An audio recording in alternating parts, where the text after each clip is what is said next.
That was fun. Here you go. Okay. Thank you. You're welcome. Okay, how was I holding it? I had 2 figures there. I had one. Wait!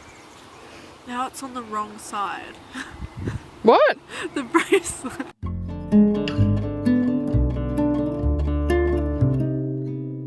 Hello there, I'm your friendly neighbourhood fangirl, and Only Lovers Left Alive is one of the best films I've watched this year. Released in 2013, it explores the quiet lives of 2 vampires, Adam and Eve, whose love has spanned centuries. It is very much a piece of art that inspires its audience to appreciate art, the art of living. Only Lovers Left Alive romanticizes the mundane with a wisdom only obtained through immortality. But to me, that is exactly the challenge it provides. I was drawn to the calm confidence of Eve, the elegance and understanding she expresses while observing the world around her. Even the most minuscule of her mannerisms show that she treats everything she interacts with the utmost respect. Perhaps we all could share this mindset if we acknowledge the value of the ordinary parts of life, as well as the extraordinary. So I chose Eve as my last cosplay of the year. This video will walk you through every stage, from the design to the photo shoot. Let's begin!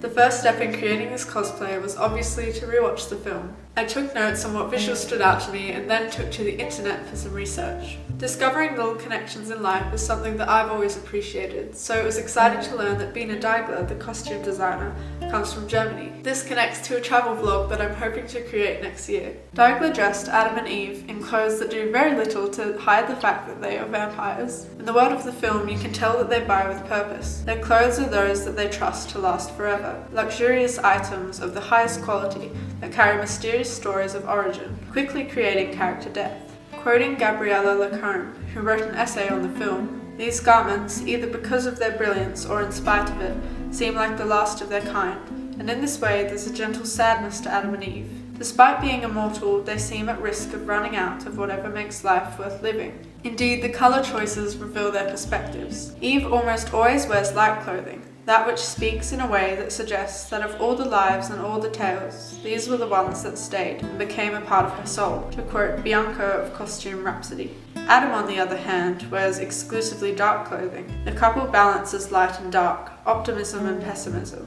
They bring the importance of each into each other's lives. With this new knowledge, I chose my costume. Eve wears it in a scene which sees her dance around her bedroom in Tangier, after deciding to travel to Detroit to see Adam again. I gathered reference images, including the original design for the look, and then drew my own design while planning my approach.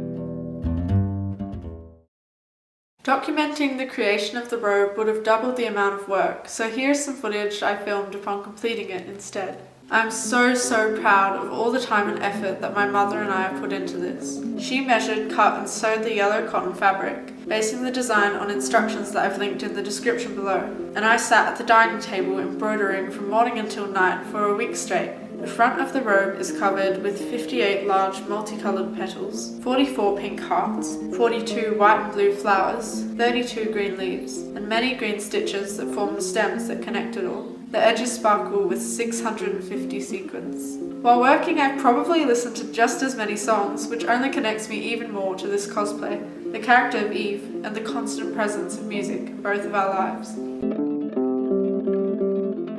A lovely little detail is the matching jewellery that the lovers wear. Adam has a necklace of black string with a white skull charm, while Eve has a necklace of white string with a black skull charm. In creating the latter, I could only find a silver skull, so I ended up painting it before threading it onto my string. Keeping a steady supply of ethically sourced and untainted blood becomes a serious problem for our protagonists over the course of the film. At the best of times, they simply pour their provisions into little glasses to drink. I found the perfect set of glasses selling at a market on the grounds of a house almost 200 years old, only just preceding Adam and Eve's first marriage. To make the fake blood, I used 1 tablespoon of rice malt syrup for a thick consistency, 1/4 of a teaspoon of red food colouring for, of course, the red colour, and 1/4 of a teaspoon of chocolate sauce to darken that colour ever so slightly.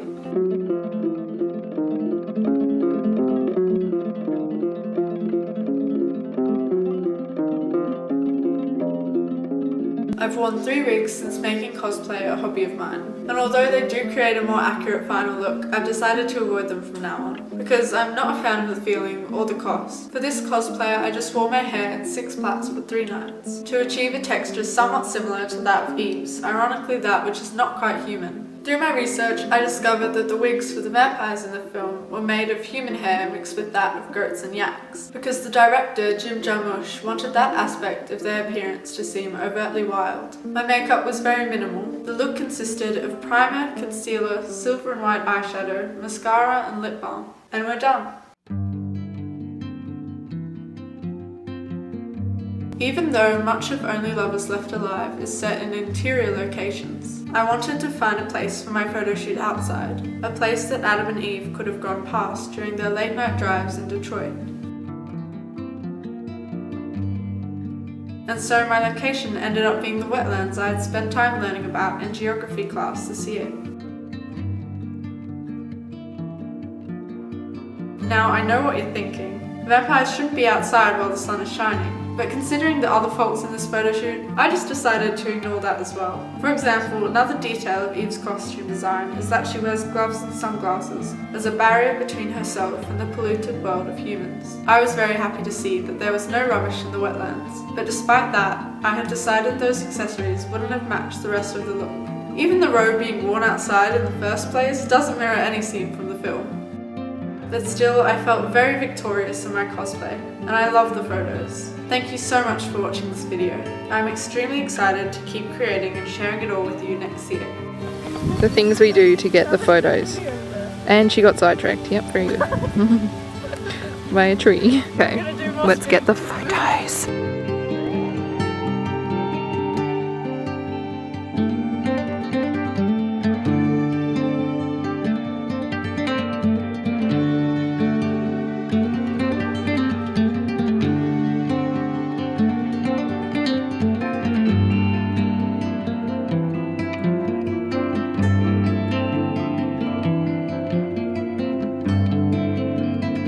The bird version of the characters. Yes. This looks amazing.